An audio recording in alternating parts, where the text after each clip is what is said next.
Më ka mbresuar prej kohësh figura monumentale e Robert H. Jacksonit, njëra nga mendjet më të ndritura që është njohur nga drejtësia demokratike. Si prokuror i përgjithshëm i Shteteve të Bashkuara, gjyqtari i Gjykatës Supreme dhe arkitekti i akuzës në gjyqin e Pokal të Nurembergut, ai vendosi themelet morale të rolit të prokurorit në një shtet modern të së drejtës.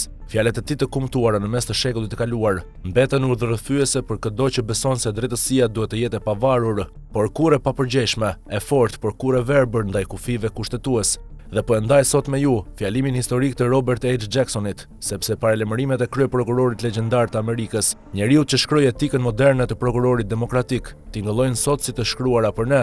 Robert H. Jackson i mësoi botës demokratike se kur prokurori kërkon njeriun përpara krimit, drejtësia vdes, dhe kur një pushtet hyn në territorin e një tjetri, kushtetuta demokratike nuk merr më frym, por mbytet. Ndërsa mua personalisht ai më ka mësuar diçka të frymëzuese për të ecur drejt, vetëm përpara, të cilën asnjë prej baltosëve të mi nuk e kupton dhe s'ka për ta kuptuar kur dot. Siç fatmirësisht e kupton fare mirë shumica e shqiptarëve. Ky është mësimi madhor i shprehjes së tij lapidare. Pushteti nuk ka qenë kurrë më i denjë se sa në çastin kur ka pranuar të nënshtrohet gjykimit të një drejtësie të pavarur. Ja dhe fjalimi i Robert H. Jacksonit, që ka hyrë në histori me titullin prokurori federal, mbajtur në prill 1940 në konferencën vjetore të prokurorëve të Shteteve të Bashkuara. Prokurori ka më shumë kontroll mbi jetën, lirinë dhe reputacionin e një personi se sa çdo njeri tjetër në Amerikë. Liria e tij është marramëndse. Ai mund të vendosë qytetarët në nehtim dhe, nëse është një lloj njeriu i caktuar, prokurori mund të merret me deklarata publike apo me insinuata të hapura ose të fshehura, por ai mundet të ndjekë edhe një mënyrë më të hollë dhe më të thjeshtë të marrë në pyetje miq të një qytetari.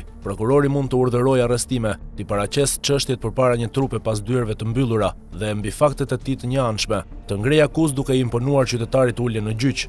Po ai mundet edhe të tërhiqet pa shkuar fare në gjyq, duke ja hequr mbrojtjes çdo mundësi për t'u dëgjuar, ose mund të vazhdojë me një gjyq publik. Dhe nëse jepet një dënim, prokurori ka ende mundësi të ngrejë pretendime për masën e dënimit, njësoj si avokati i mbrojtjes, ndërkohë që prokurori në rastin më të mirë është një nga forcat më të dobishme për shoqërinë tonë, kur ai nxitet nga ligësia apo të tjera motive më të ulta, bëhet një nga forcat më të këqija. Fuqitë që ai ka janë dhënë, sepse prej tij pritet të jetë i pandikueshëm, pra absolutisht i paanshëm dhe kurse si i shtyr për përfitime personale, ambicie politike dhe presione publike. Detyrimi i tij është vetëm profesional dhe është që fajin të mos ja hedhë dhe pafajësia të mos vuaj, por ndryshe nga gjyqtarët, prokurori nuk është natyrmërisht i pandikueshëm. Ai emërohet ose shpesh zgjidhet dhe i vjen të tregoj publikut zellin e tij për të bërë karrierë. Ai rend pas një bilanci dënimesh. Lejo më ta them edhe një herë, prokurorit i është besuar një fuqi e jashtëzakonshme dhe i kërkohet një karakter i pashoq. Asgjë më të mirë nuk mund të bëjë një sistem ligjzbatues se sa të shmang sfilitjet e panevojshme